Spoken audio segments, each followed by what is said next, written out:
Here's exactly why new and developing traders should only be trading London and New York session. Let's talk about it. Hey, what's good YouTube? I'm Royal. Welcome to Royal's Mindset. In this video, we're talking about the only sessions you should be trading. So hit that like button, hit that subscribe button. It's been a minute since I uploaded the video, but let's jump right into it. So if you were to go to Google right now and search what the most volatile sessions are, this is what you're most likely going to find. As you can see, the most volatile trading sessions are often major market sessions such as, and you see it right here, London and New York sessions. This is where the most money in the market is. This is where all the whales, the hedge firms, millions and millions of dollars are, being traded.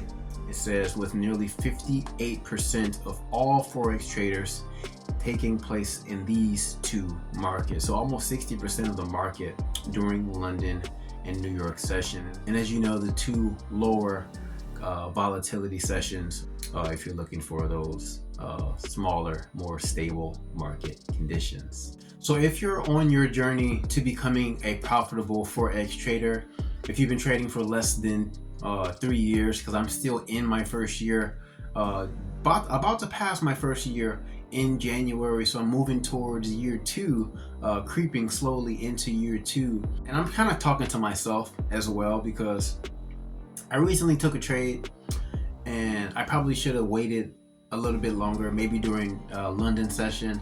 But let's talk about this recent trade that I recently lost on GJ.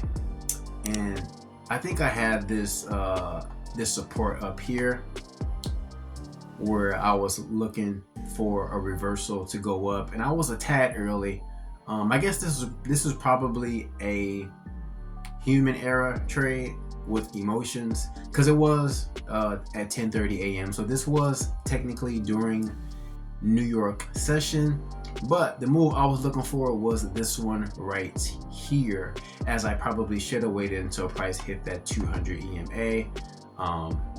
But I drew my support up here thinking it was bouncing off, and it kind of did. It gave me a little bit of play, a little bit of fake out, and then a reverse right here. And this was a counter trend trade.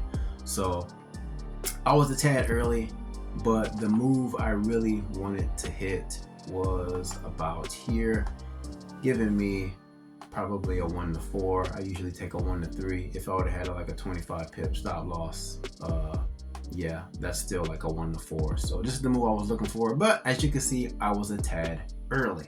So hit that like button as we get into the good part, where this video gets even more better, because I found a clip from the Godfather himself, Mark Douglas, where he talks about this specifically on how we need to depend on other people to move the market for us. And as new and developing traders, we don't have enough money in our accounts. We're not pushing millions and millions of dollars in the market. So we have to ride on the back of whales, right? Like Free Willy.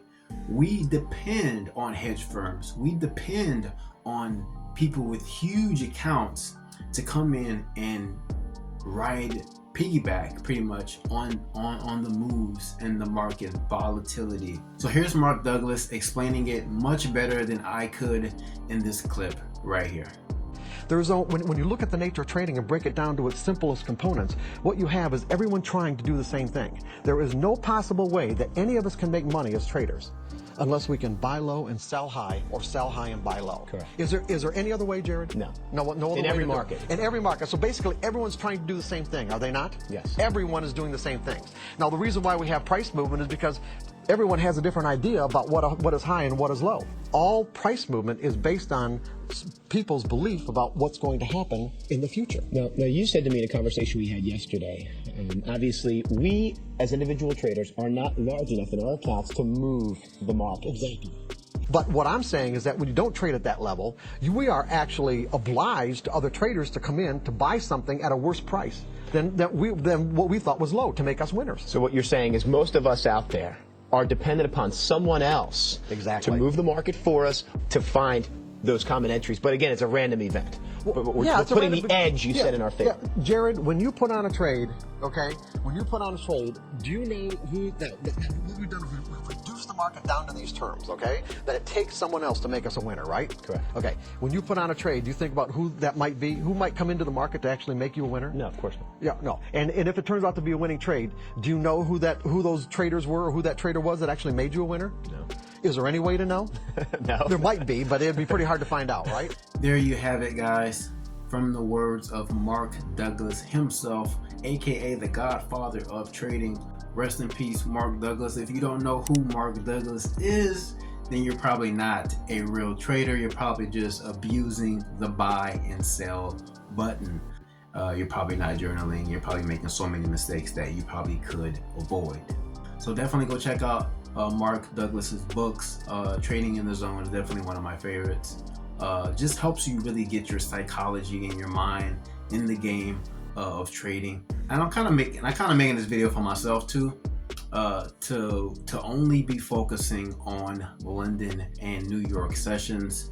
I think I even placed a trade during Tokyo session that won last week also.